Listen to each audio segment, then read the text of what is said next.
최근 한국에선 많은 범죄자들 얼굴이 공개되고 있습니다. 국민의 알 권리를 존중한 건데요. 이 범인들 대부분 경악할 만한 살인을 저질렀죠. 오늘 소개할 사람 역시 예외는 아닙니다. 잊지 마세요. 이제 한국에서 묻지마 범죄를 저지른 이는 만천하의 얼굴이 공개된다는 사실을요. 그런데 이지연은 다소 특이점을 가지고 있었습니다. 안녕하세요. 국내 범죄 사건을 다루는 금요사건 파일 디바제시카입니다. 2025년 3월 2일 밤 11시 56분 충남경찰서에 다급한 신고가 접수됩니다. 우리 딸이 운동을 나갔는데 돌아오질 않아요. 주변 다 찾아봤죠. 도저히 안 보여. 실종된 딸은 41살 정씨입니다. 그녀가 살고 있던 이 서천구는 인구가 많지 않은 한적한 지역인데요. 그나마 시내 쪽에는 밤에도 몇몇 상점이 불을 켜고 있긴 하지만 조금만 외곽으로 나가면 이야기가 완전히 달라지죠. 논밭과 산길이 끝없이 이어져 있고 그 사이에 놓여있는 가로등마저 간격이 넓어서 어둠이 짙게 깔려 있습니다. 사람은커녕 지나가는 차 한 대 보기 힘든 곳이죠. 게다가 이날은 세찬 비바람까지 몰아쳐서 마을 전체가 그야말로 짙은 어둠 속에 있었는데요. 신고를 받은 경찰은 상황이 심상치 않다라는 걸 직감했고 즉각 정 씨가 자주 이용하는 그 산책로 수색에 나섰습니다. 빗줄기 속에서 작은 흔적이라도 놓치지 않으려고 애를 썼지만 흔적은 좀처럼 나오지 않았죠. 시간은 야속하게 흘렀고 실종 3시간이 지난 새벽 3시 45분. 마침 사공리에 있는 한 공터를 수색하던 경찰의 손전등이 한 곳에 멈춰섭니다. 낡고 더러운 이불 더미가 있는데 그 밑에 무언가가 놓여진 느낌이었어요. 가까이 다가간 경찰은 조심스럽게 이불 끝자락을 걷어냈고 그곳에서 충격적인 장면을 마주합니다. 바로 3시간 전에 실종된 정 씨가 끔찍한 모습으로 사망해 있었던 겁니다. 그녀는 도저히 살아있을 때 모습이 아니었어요. 온 몸에서 확인된 자상만 100곳이 넘었는데 그중 대부분이 얼굴과 목에 집중되어 있었습니다. 그만큼 몰골이 말이 아니었어요. 부검 결과는 더 안타까운 사실을 알려줬습니다. 사인은 과다출혈로 인한 쇼크사였는데요. 그 흘린 피의 양을 역으로 계산했을 때 숨을 거두기까지 최소 1시간 이상 걸린 것으로 추정이 됐습니다. 이게 무슨 뜻이냐면 정 씨는 그 어두운 공터에서 1시간 넘게 쓰러진 채 서서히 죽음을 맞이했다는 뜻이 되겠죠. 도와달라는 목소리조차 빗소리에 묻혔을 거고요. 도대체 산책하던 그녀를 누가 이렇게 끔찍하게 살해한 걸까요? 한편 경찰은 부검 결과에서 2가지에 주목합니다. 얼굴에 집중되어 있던 공격 흔적, 그리고 100번이 넘는 과도한 자상. 이건 누가 봐도 극단적인 분노의 표출입니다. 그만큼 오랫동안 쌓인 원한이 있다는 걸까요? 그래서 우선 주변 인물부터 조사를 하는데 아무리 수사를 해도 용의자는 좀처럼 나오질 않습니다. 그럴 만한 이유도 있었죠. 정 씨가요, 한 분야에서 20년을 아주 성실히 일해온 여성입니다. 동료들 사이에 평판도 좋고 가족과도 더없이 화목했어요. 주변에 못 갚은 돈이요? 없고요. 괜한 치적 문제도 없습니다. 한마디로 그녀를 해칠 이유를 가진 사람이 단 한 명도 없는 거예요. 퇴근 후에 저녁마다 나서는 그 짧은 산책은 그녀의 루틴이었는데요. 하루의 힐링타임 같은 거죠. 그날도 정 씨는 늘 그렇듯 가벼운 차림으로 집을 나섰고요. 이렇듯 수사가 벽에 부딪히자 경찰은 면식범에서 벗어나 수사의 방향을 틀게 됩니다. 정 씨의 마지막 행적에서 범인의 흔적을 찾아 나서는데 먼저 목격자가 있는지 수소문을 하게 돼요. 일단 시신이 발견된 곳은 시내에서 멀지 않은 곳이었어요. 또 바로 옆에 왕복 4차선 도로가 있는데 평소에는 그래도 차가 제법 다니는 곳이었죠. 그러니까 충분히 목격자가 있을 거라고 생각했지만 문제가 있었습니다. 그날 세찬 비바람이 불어닥쳤잖아요. 그래서 유독 사람도 차도 발길이 뚝 끊겼던 거죠. 이제 남은 건 CCTV뿐이었습니다. 경찰은 인근 상가 그리고 도로 영상을 닥치는 대로 확보합니다. 분명 여기 어딘가에 답이 있을 거다라는 그 믿음으로 수십 개의 영상을 밤새 돌려봤고 드디어 결정적인 장면이 눈에 들어왔죠. 사건 당일 밤 9시 45분입니다. 정 씨가 우산을 쓰고 길을 가로질러 가고 있었는데 마침 맞은편에서도 한 남성이 걸어오고 있어요. 뭐 그냥 가볍게 스쳐 지나가는가 싶었는데 잠시 후에 이 남자가 갑자기 고개를 획 돌리더니 멀어지는 정 씨 뒷모습을 한참이나 빤히 응시하고 있더라고요. 잠시 후엔 두 사람 모두 화면 밖으로 사라지는데 이게 끝이 아닙니다. 10분 뒤에 그 같은 도로 위에서 돌연 정 씨가 쓰고 있던 우산이 나뒹굴고 있는 거예요. 실제로 경찰이 도착할 때까지도 그 우산은 그 자리에 그대로 놓여 있었고요. 단 10분의 간격입니다. 그러니까 CCTV가 보이지 않는 사각지대에서 무슨 일이 벌어진 게 분명해요.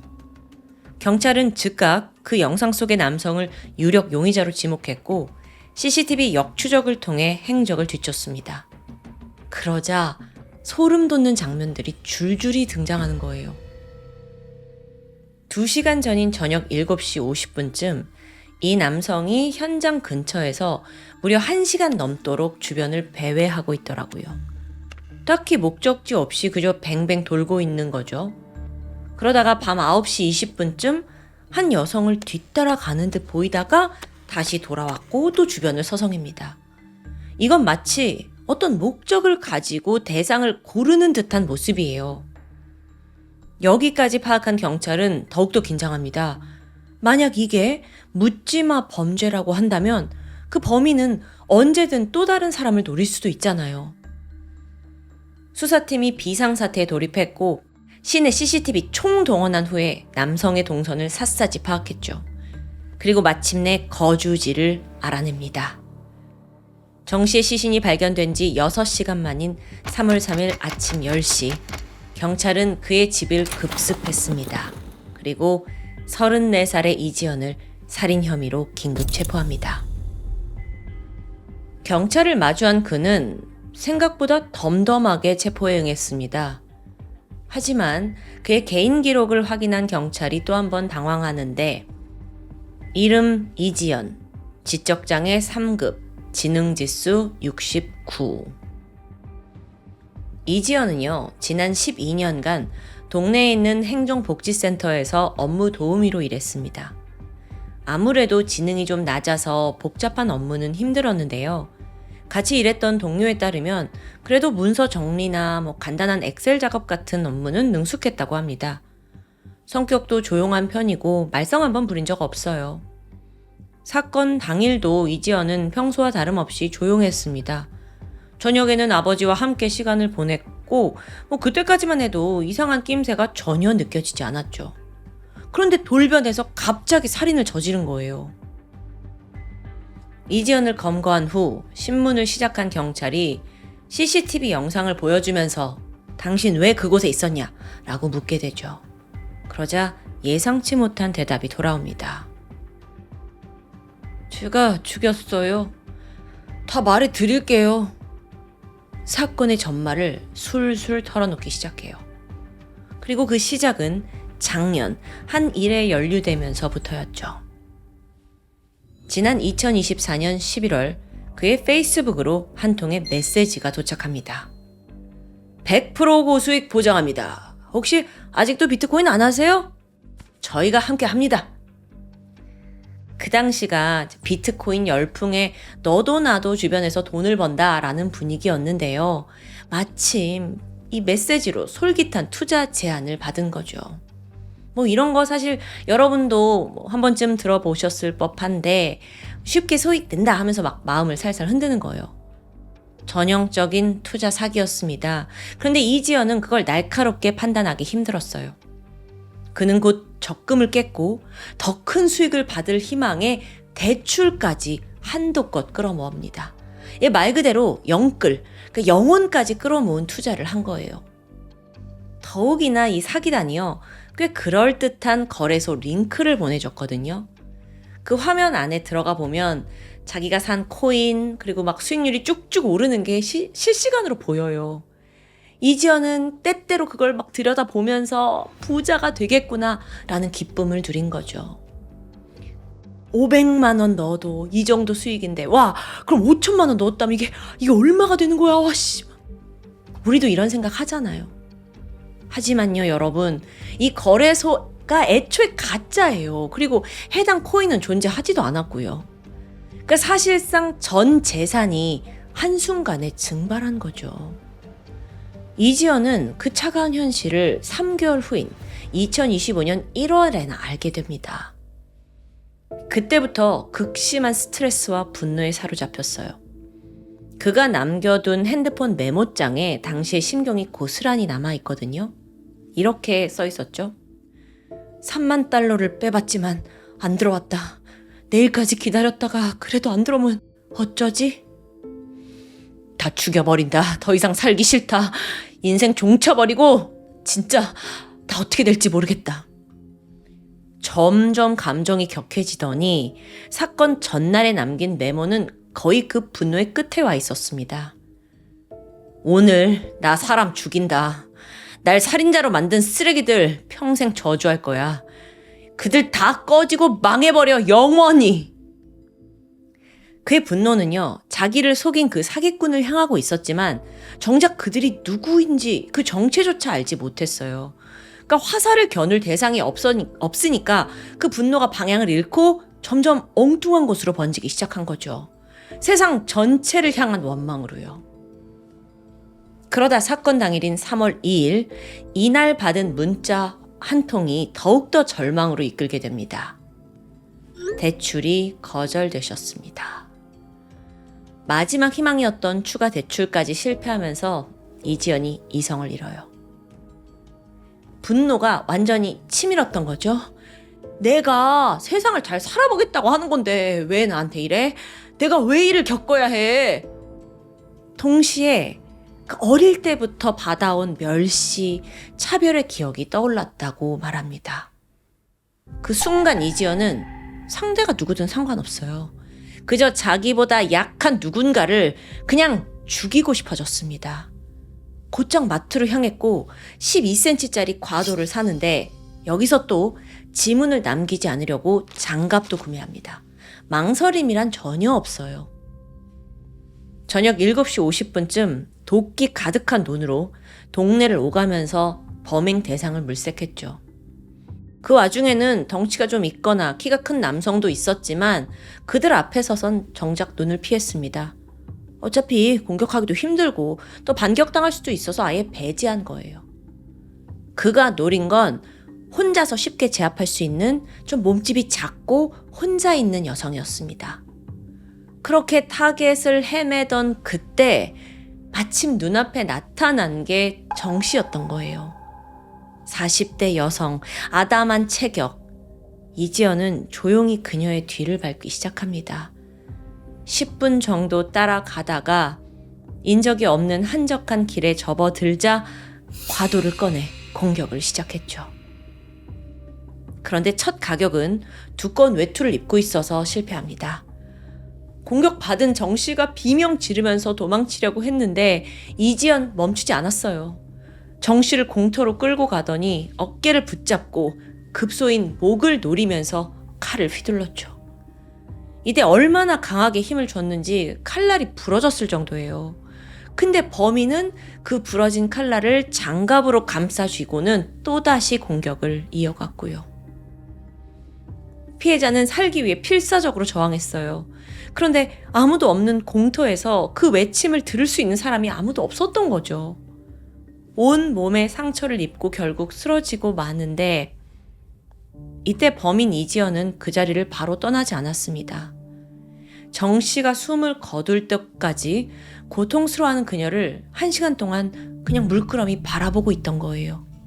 이때 도대체 무슨 심정이었던 걸까요? 아니 자기가 비트코인 사기당한 게 정 씨랑 무슨 상관이냐고요. 차라리 사기친 놈을 지구 끝까지 찾아가서 뭐 칼을 휘둘렀다? 그러면 그 심정이나마 이해하겠는데 이건 아니잖아요.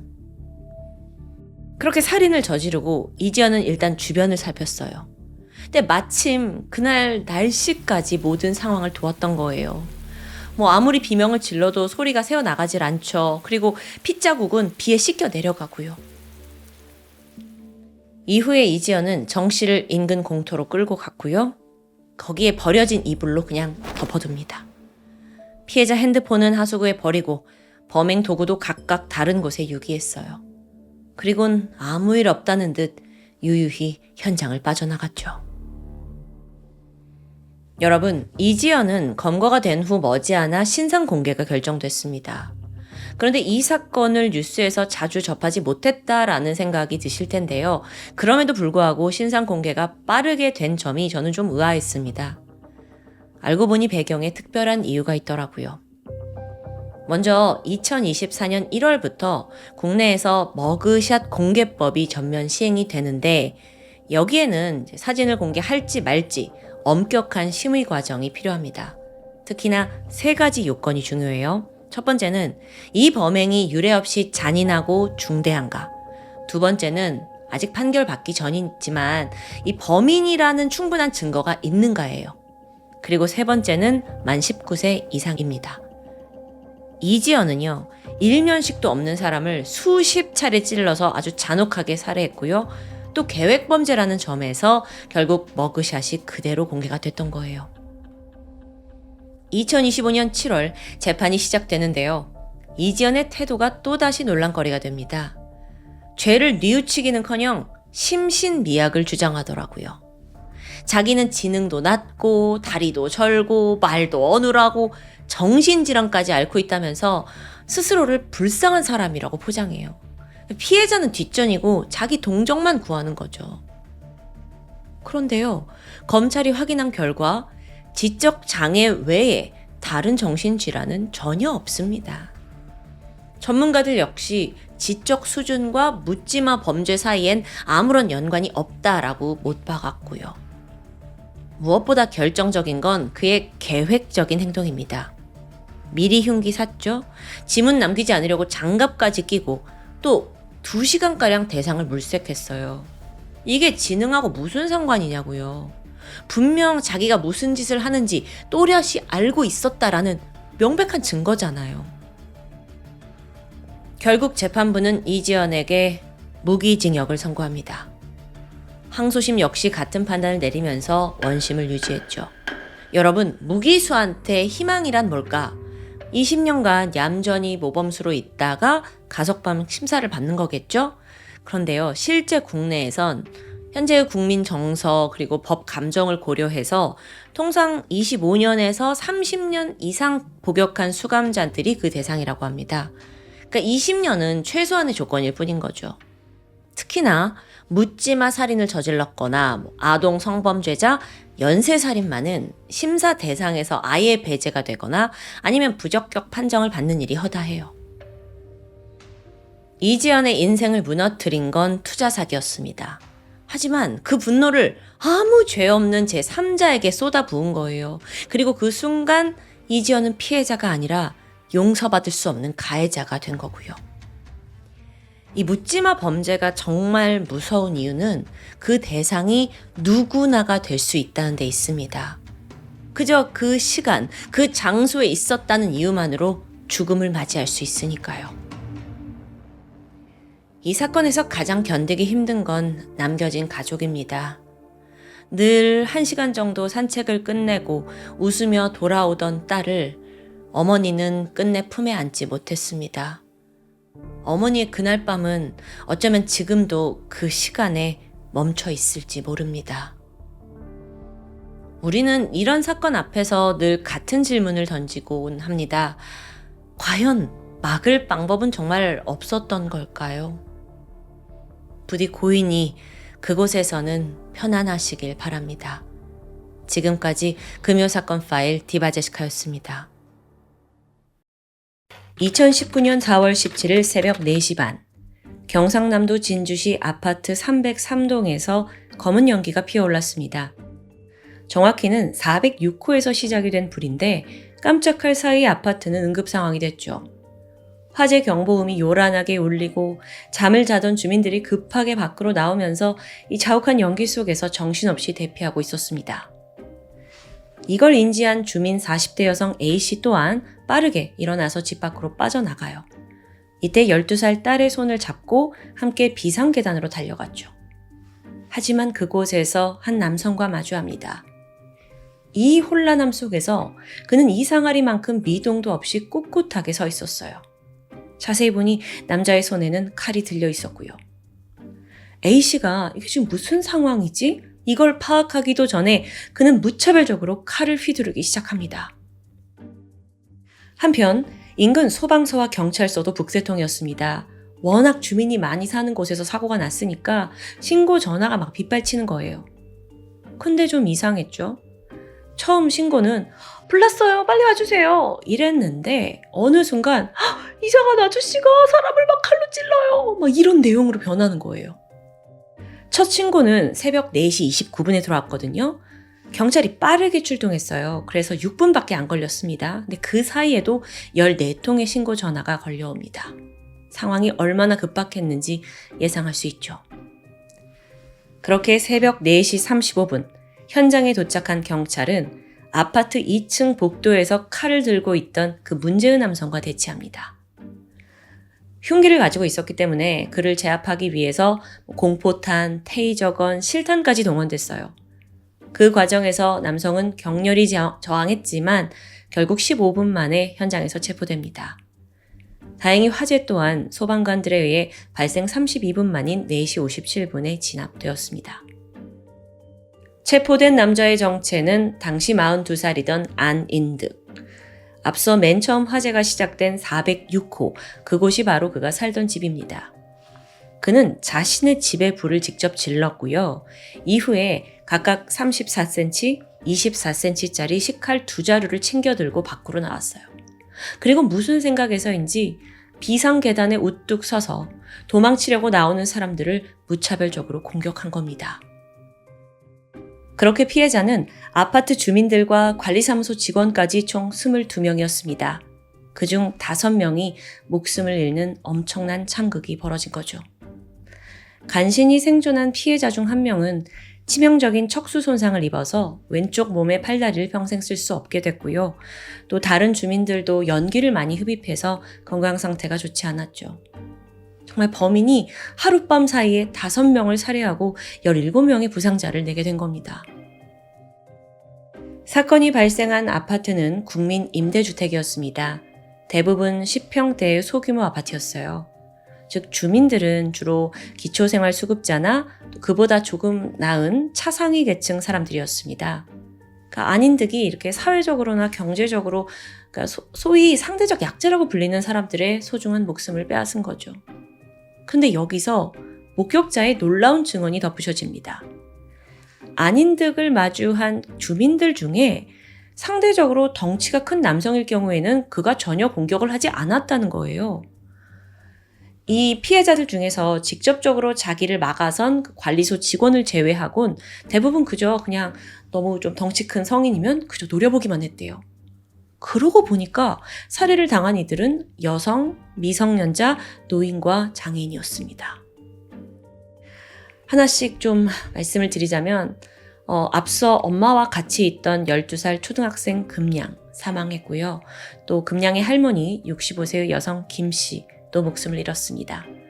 추가적으로 평범한 가정주부였던 59세의 여성 이씨, 그리고 안인득의 공격을 막아서다가 사망한 74세의 남성 황씨, 또 마지막으로 시각장애인이던 19살 최양까지 이렇게 총 5명의 피해자인 겁니다. 아니 도대체 어떤 생각으로 범행을 저지른 걸까요? 여기에 대해 안인득은 그저 눈에 보이는 대로 범행했다라고 말합니다. 근데 이걸 곧이곧대로 믿기가 힘들어요. 구급대원들의 증언에 따르면요, 피해자들이 주로 목이나 쇄골 쪽에 상처가 있었습니다. 즉 안인득이 주요 급소, 목을 집중적으로 노렸다는 거죠. 그러니까 살해 의도가 명백한 거예요. 그렇다면 범행 동기가 뭐냐? 안 씨가요, 검거된 후에 술술 입을 열어요.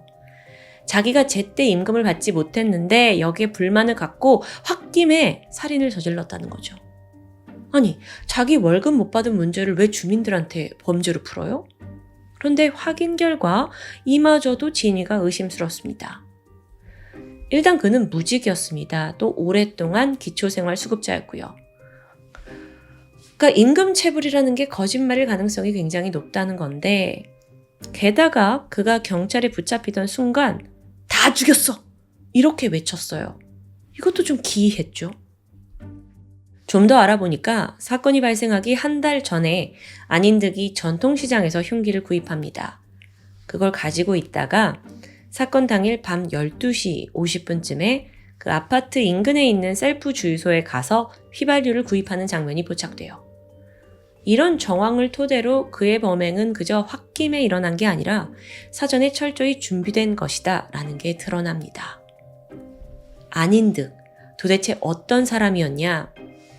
1977년생으로 경상남도 진주시에서 사형제중 차남으로 태어납니다. 어릴 때부터 가족들은 넉넉지 않은 생활을 했어요. 단칸반 전전했고요. 워낙 가난한 형편 때문에 고등학교 진학 포기합니다. 하지만 그 중졸이라는 학력 때문인지 제대로 된 일자리를 구할 수 없었습니다.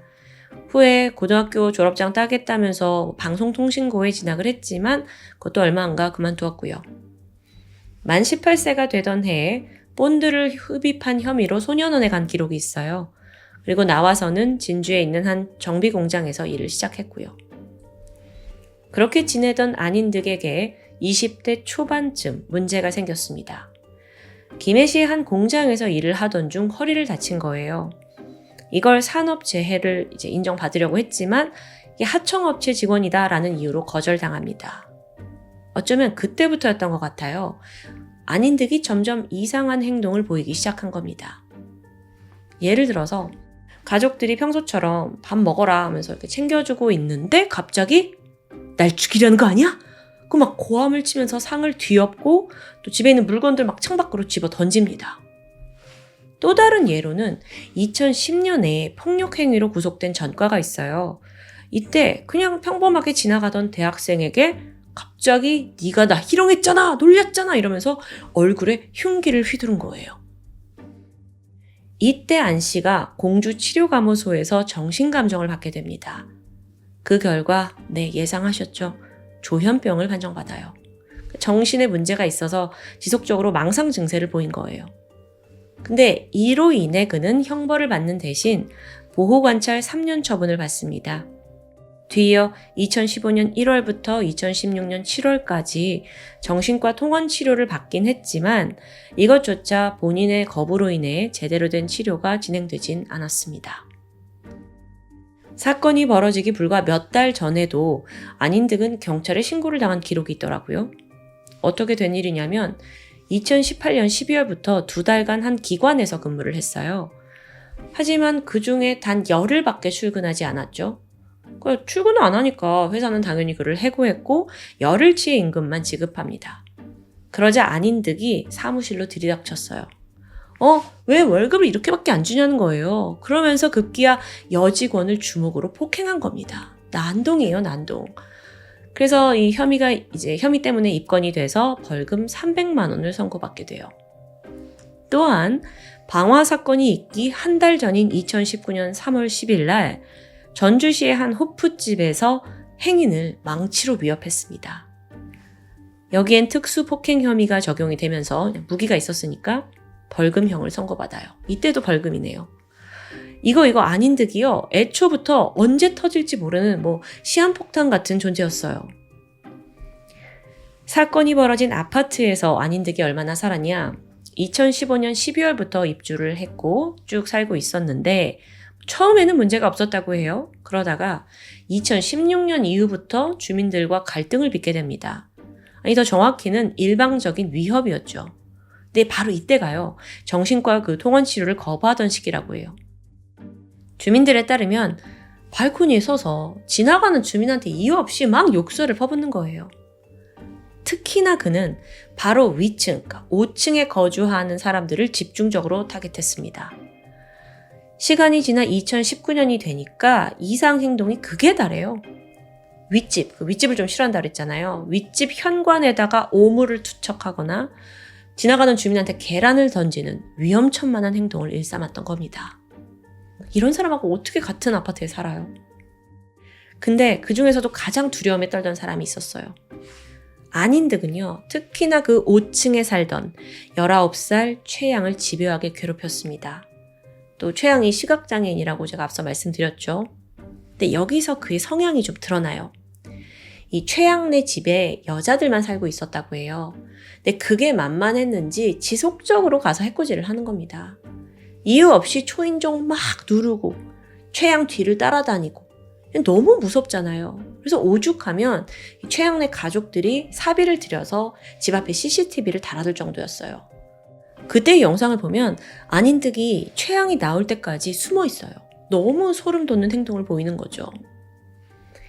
당연히 이걸 겪은 주민들이 몇 번이나 신고를 했습니다. 근데 그때마다 돌아오는 대답은 아유, 직접 만나서 주민들끼리 좋게 화해하세요.